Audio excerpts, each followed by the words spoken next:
Air yang tenang, kolam yang luas, dan ikan yang bergerak lincah. Begitulah pemandangan yang kami temui di kelompok pembudidaya ikan pajar. Disinilah para pembudidaya bekerja setiap hari untuk menghasilkan ikan berkualitas. Kegiatan ini merupakan bagian dari wawancara lapangan mahasiswa budidaya perairan yang dilaksanakan pada 13 Oktober 2025. Kelompok pembudidaya ikan pajar memiliki lahan seluas 7.784 meter persegi. Air kolam berasal dari sumur dan sungai dengan sistem pengairan yang masih dilakukan secara manual. Kualitas air umumnya jernih, meskipun dapat berubah saat musim hujan atau kemarau. Bapak Irfan menjelaskan bahwa jenis ikan yang dibudidayakan di lokasi ini meliputi ikan nila sebagai prioritas utama, serta lele dan gurame. Untuk tahap pendederan digunakan benih berukuran 50-70 per kilogram. Sedangkan untuk tahap pembesaran digunakan benih ukuran 4 per kilogram dengan usia sekitar 3 bulan. Sebelum benih ditebar, kolam terlebih dahulu dikeringkan dan dibersihkan dari lumpur selama 3 hari.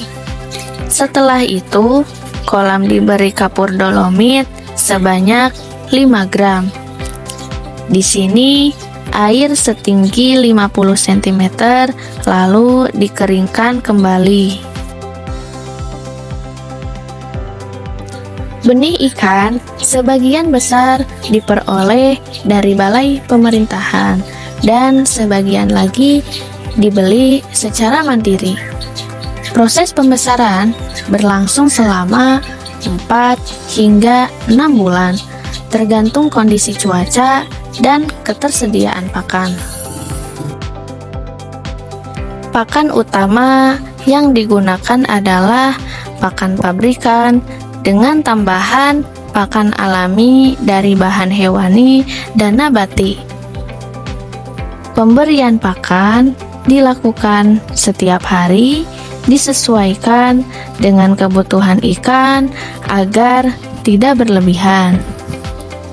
Selain itu, ikan diberi probiotik, vitamin, serta bahan herbal seperti jahe dan kunyit untuk menjaga kesehatannya.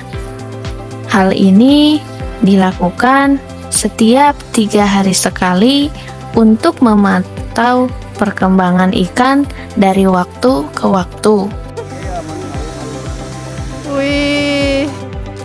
Penyakit yang paling sering menyerang adalah penyakit jamur, terutama pada saat cuaca berangin dengan suhu sekitar 25 derajat Celcius. Gejalanya, ikan tampak lesu dan nafsu makan pun berkurang.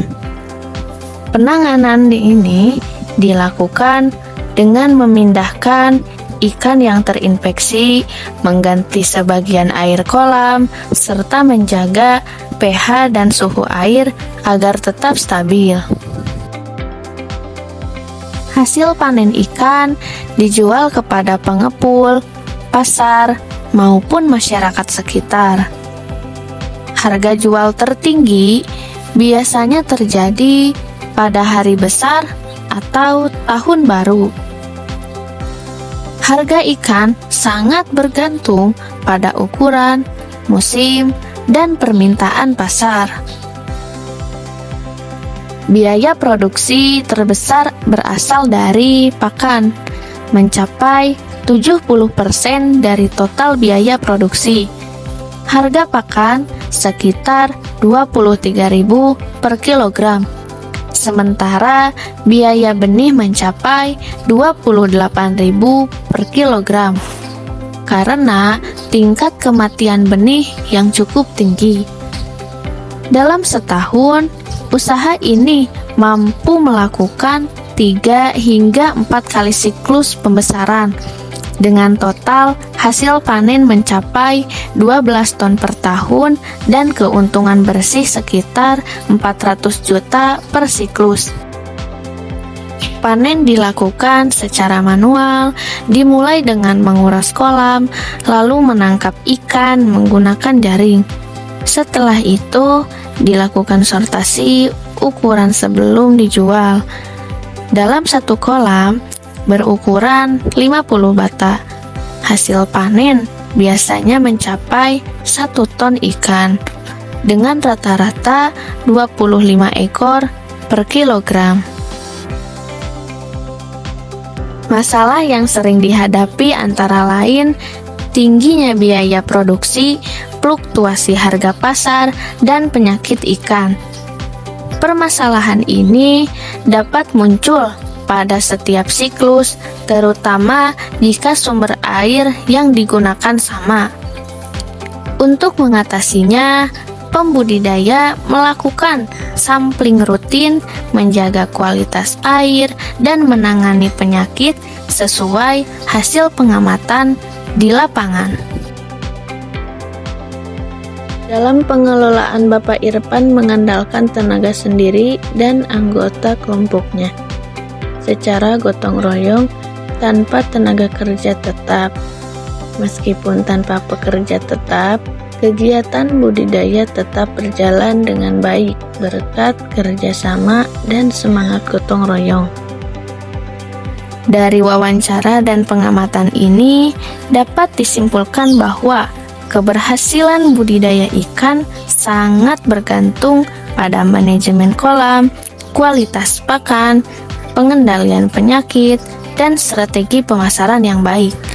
Semoga pengalaman ini menjadi pembelajaran berharga dan memahami praktek budidaya ikan di lapangan.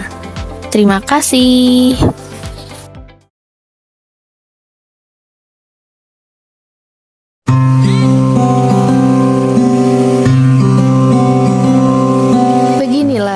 Suasana kegiatan proyek praktikum budidaya perairan.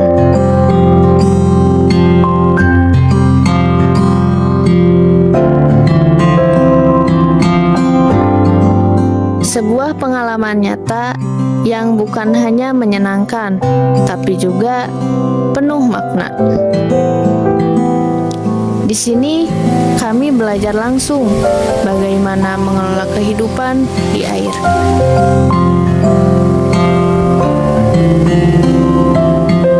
Hari ini kami belajar pemberian pakan hingga menjaga kualitas lingkungan perairan. Setiap langkah memberi kami wawasan baru tentang betapa pentingnya keseimbangan alam dan ketelitian dalam budidaya. Bukan hanya praktik, tapi juga kolaborasi dan kerja tim. Kami belajar saling membantu, berbagi pengetahuan, dan menemukan solusi bersama. Dari kegiatan ini, kami tidak hanya mendapatkan ilmu, tapi juga pengalaman berharga untuk masa depan, membangun semangat wirausaha, kemandirian, dan kepedulian terhadap lingkungan. Bagi kami, budidaya perairan bukan sekedar tugas, tapi perjalanan menuju masa depan yang lebih hijau, berkelanjutan, dan penuh peluang.